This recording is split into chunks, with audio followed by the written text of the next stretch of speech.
قرارداد نفت خود را با کنسورسیوم در سال 1979 یعنی 6 سال دیگر به هیچ وجه تمدید نکنید.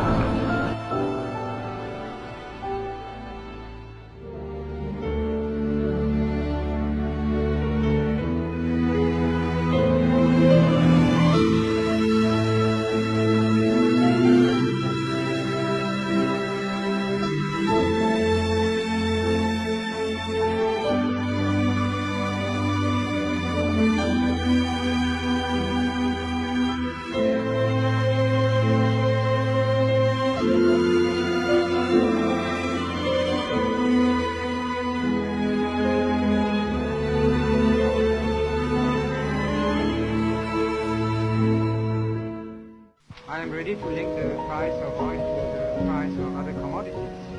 You go up, we go up. You go down, we go down.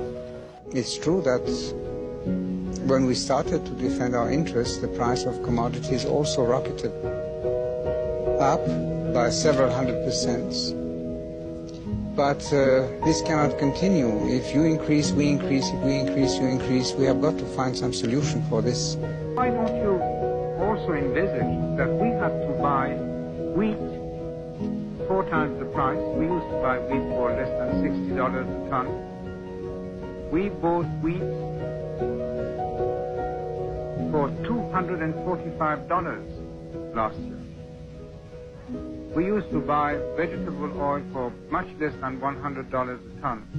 We bought it up to $1,200 last year. This kind of question are completely one-sided, just to demonstrate that the price of oil is expensive. The increasing price of oil is going to hit our balance of payments hard and maybe even cause our economy to stop growing altogether for a year or two. Is this really what you want? You're not going to help us not to go bankrupt if you put the price of oil in. I won't be a good friend of yours. Many people in Britain, some of them cold, some of them quite poor, will be asking themselves what it is that you and certainly some of your Arab counterparts, sheikhs and rulers and governments, have against them.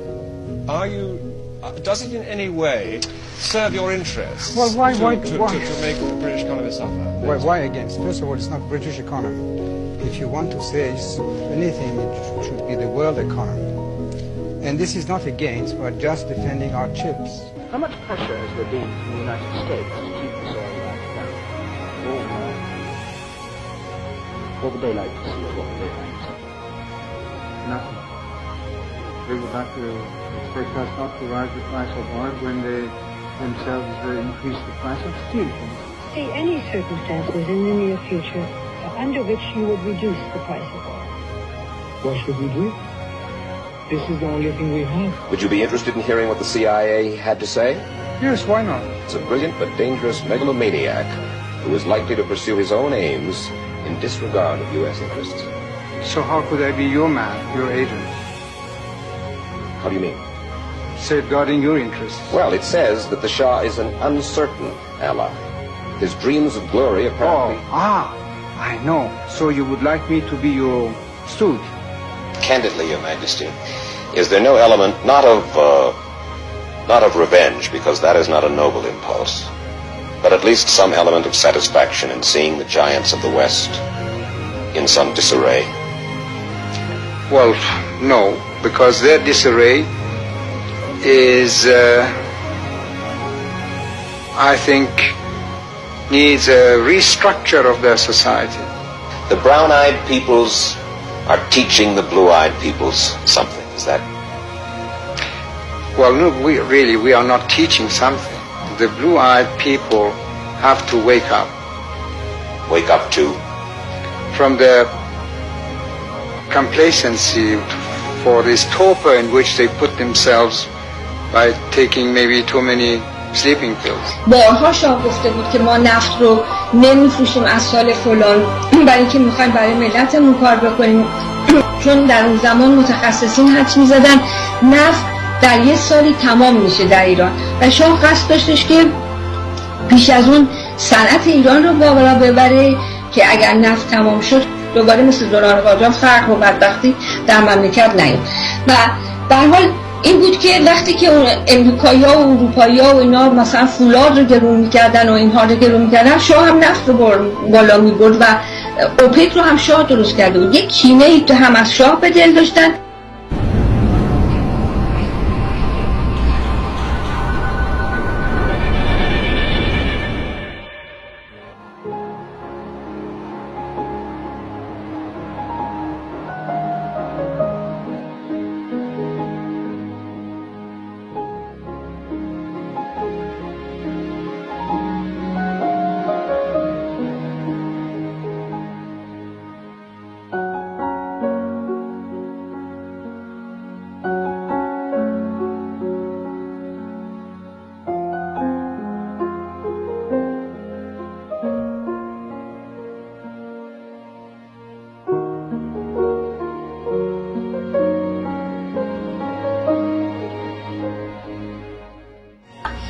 حالا دیگه وقت خداحافظی فرا رسیده بود. سپهبد عبدالعلی بدرعی، این فرمانده نیروی زمینی، این سردار دلاور ارتش ایران که متاسفانه او رو کشتن به طرز ناجوری از پشت، به هر حال سپهبد عبدالعلی بدرعی به رسم ایلاتیشون زانو زدن و دو زانوی شاه رو بوسیدن و با یک قیافه پرهیجان گفتن اعلیحضرت ما را رها نکنید. شاه عینکش رو برداشت، چشماش پر از اشک شد. بدرعی رو با دو دستش از رو زمین بلند میکنه و دست بدرعی رو لحظاتی در دست خودش میگیره و بعد به سراغ نفر بعدی میره. همه میگریستن، شاه هم میگریست.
Zog von einem Land zum anderen. Moving from country to country to country.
It was awful, really, because the Shah was there.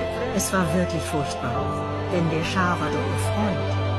Er war ein sehr enger Freund Amerikas und sie ließen ihn einfach so hängen. Und wen lieferten sie ihn aus? Khomeini und dieser Revolution, unter der wir alle leiden. Die ganze Welt leidet unter ihr bis heute.